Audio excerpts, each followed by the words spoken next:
pessoal da segunda série, tudo bem? Vamos continuar com o nosso conteúdo. Capítulo 4, página 183. Vamos falar dos fungos.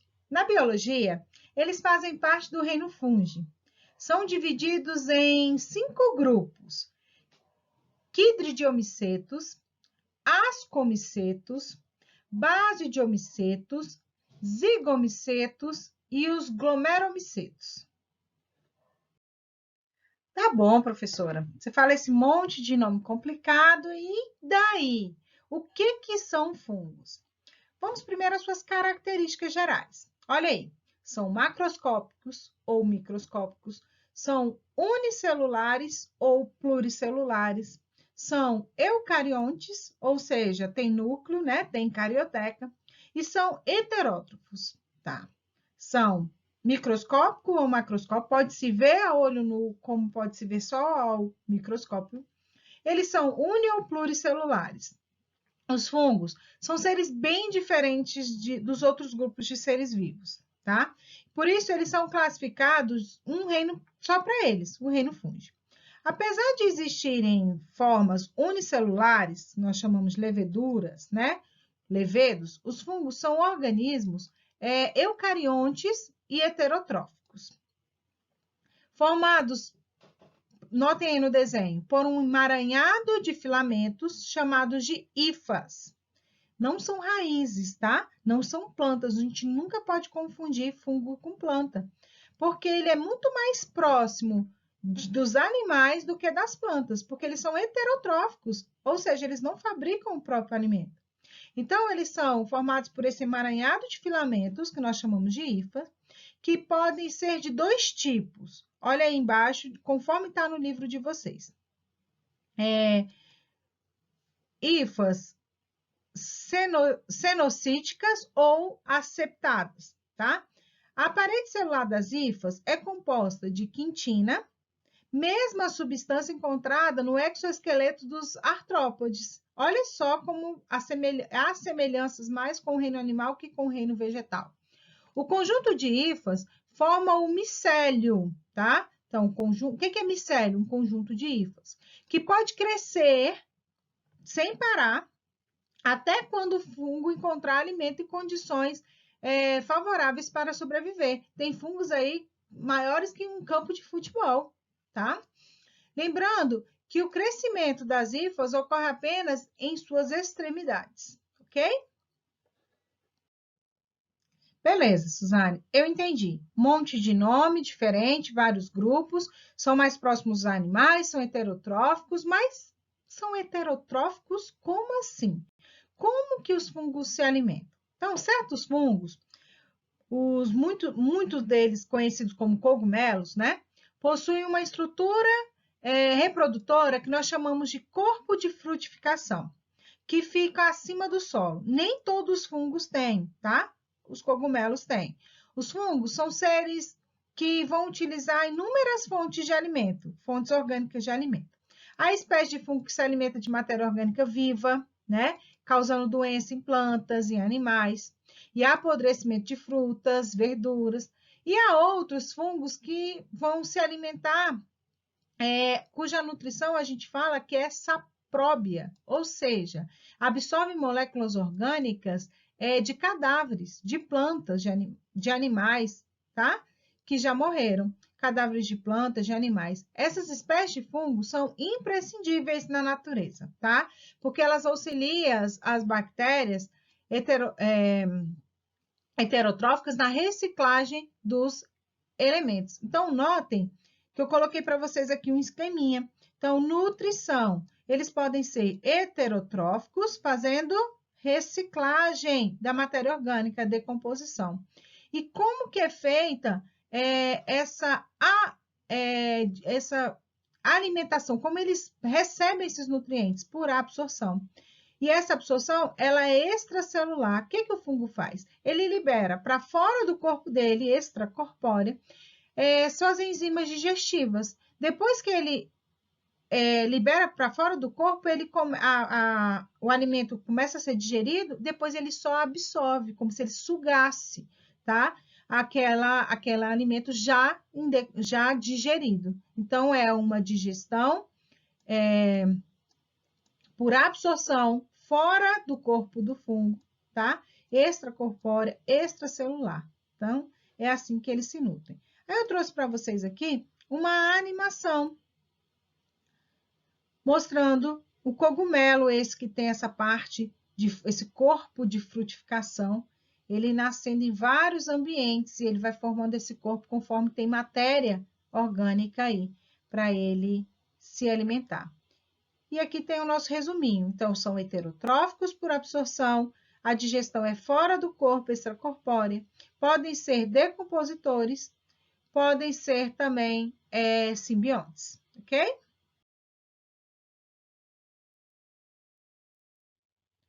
Agora vem uma parte que a gente fala muitos nomes e muitos alunos vão confundir as coisas aí. Então, vocês vão guardar, pode pegar o livro para ir passando o marca-texto no que eu falar, que são as partes mais importantes, que é conforme a classificação.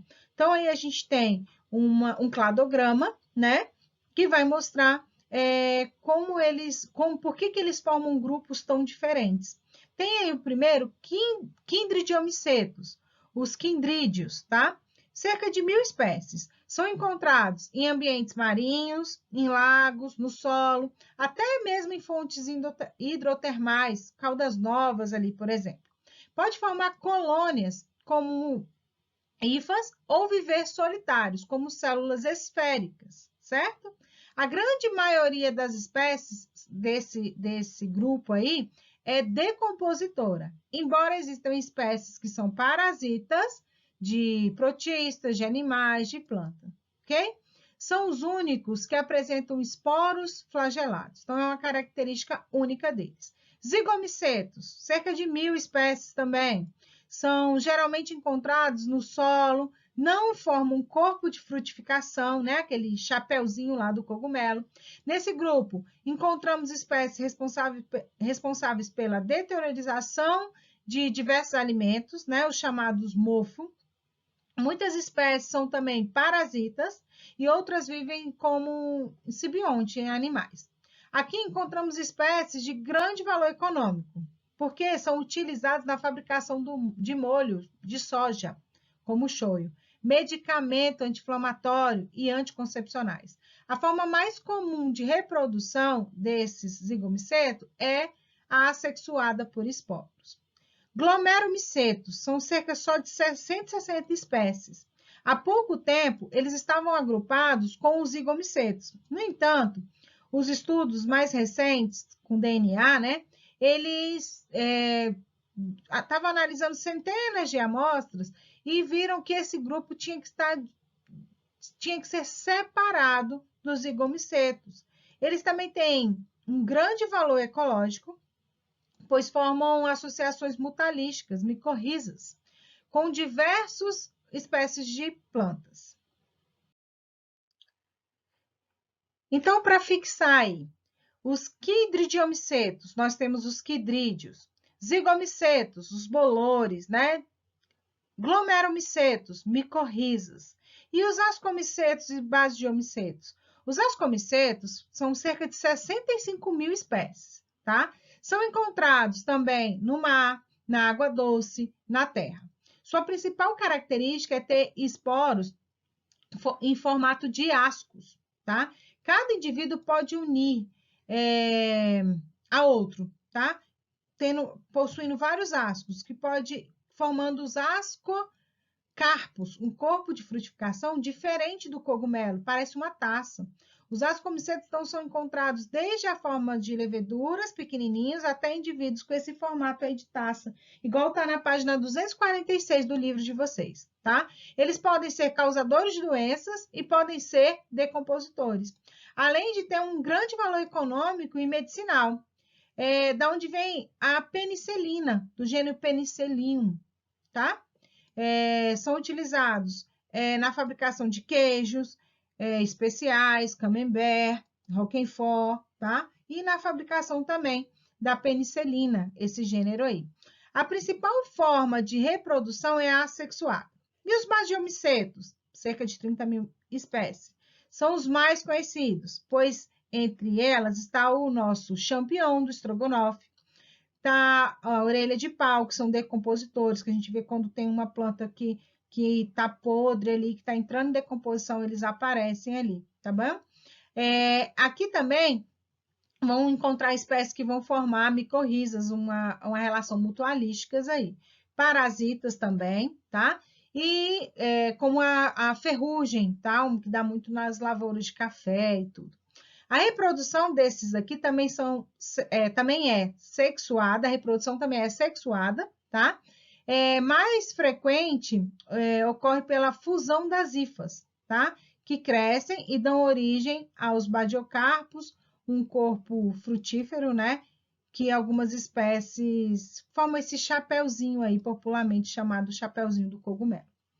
Os fungos possuem um papel ecológico muito importante, tá? Aí nós vamos falar, já falamos das leveduras e já falamos dos cogumelos. E a importância? Papel ecológico muito importante de decomposição, tá?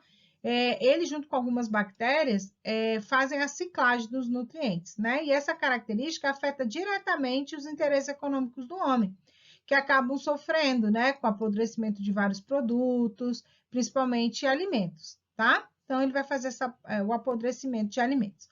A espécie que se nutre de outros seres vivos recebe o nome de espécies sapróbias, tá? Como eu tinha falado para vocês. Além de decompositores, os fungos destacam-se por suas associações mutualísticas, que formam líquens, tá? E micorrizas. Os líquens são formados, a gente já falou disso, pela associação principalmente dos ascomycetos com as algas verdes ou as cianobactérias. O que cada um oferece aí nessa associação? Os dois são beneficiados, tá? O fungo vai proteger a alga, ou a cianobactéria, contra o ressecamento, vai oferecer água para ela, e sais minerais, e ela vai oferecer matéria orgânica. Já as micorrizas são associações entre o fungo e as raízes das plantas. Nesse caso, os fungos ajudam as plantas a obter nutrientes, tá? O fósforo, por exemplo. E as plantas, por sua vez, fornecem o gás carbônico para o fungo, tá? Economicamente, os fungos são usados das mais variadas funções. As leveduras, por exemplo, são utilizadas na fabricação do pão, vinho, cerveja, porque elas fazem fermentação. Existem também fungos que são comestíveis, que a gente já falou, que são os cogumelos e etc, né? Algumas trufas. Alguns fungos são utilizados ainda na fabricação de antibióticos, tá? Que é o caso do que vai fazer a penicilina. Foi um primeiro antibiótico, vocês vão ouvir falar sobre ele aí na página 249, tá? E outros também vão atuar na recomposição da flora intestinal. Alguns fungos também são parasitas, tá? Causando doenças. Esses aí a gente chama de... essas doenças causadas por fungos a gente chama de maneira genérica de micoses. A parte de reprodução dos fungos, que podem ser de duas formas, reprodução assexuada e reprodução sexuada. Ela não é muito fácil, é meio complexa, principalmente a parte da sexuada, onde tem troca de gametas. Mas não cai muito em prova os nomes, eu vou falar vários nomes e tudo, vocês vão podem ficar meio confusos. Mas o que importa é entender o ciclo e os nomes, a gente só começa a entender com a prática, certo? A reprodução dos fungos, então, vai acontecer de maneira diferente em cada grupo. Sabe, todos aqueles grupos que eu falei, ascomicetos, zigomicetos, enfim, cada um tem a sua forma de reprodução. Então, a gente vai falar um geralzão, tá?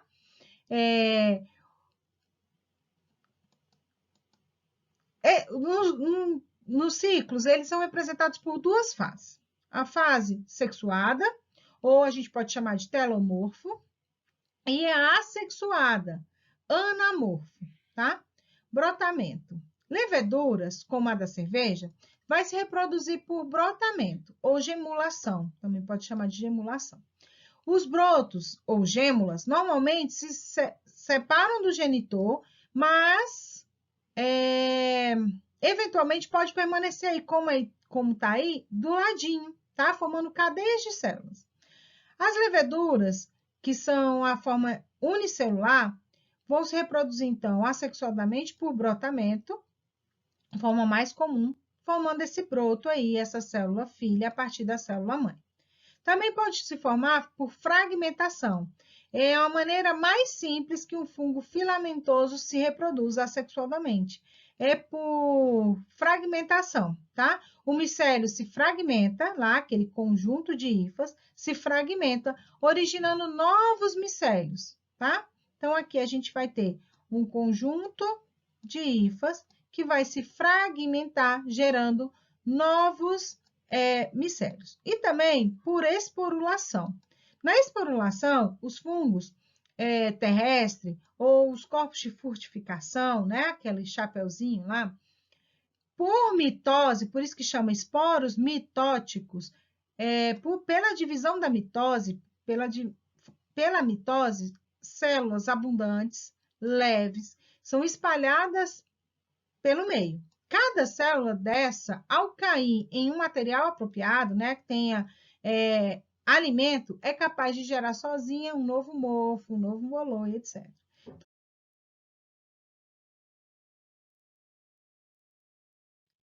Então, o que conta mesmo é entender lá o ciclo e não os nomes, tá? Então, na reprodução sexuada, assexuada, como você viu, tem o brotamento, a geração de esporos e tudo mais.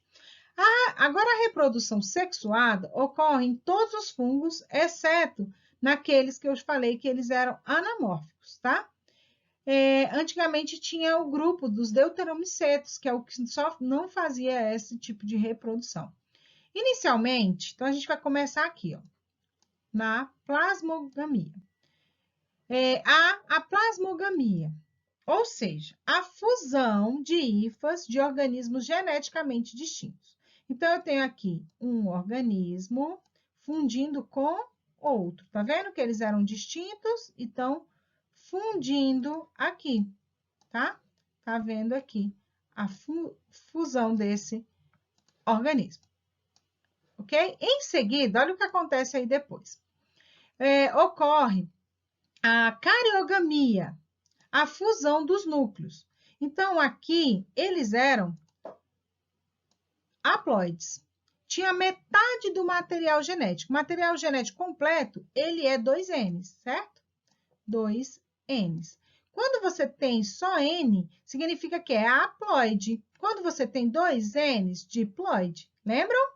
Isso é pré-requisito, hein, galera? O que acontece aqui? Então, aqui eles eram haploides, vão fundir N mais N e se tornar, na cariogamia, um organismo diploide.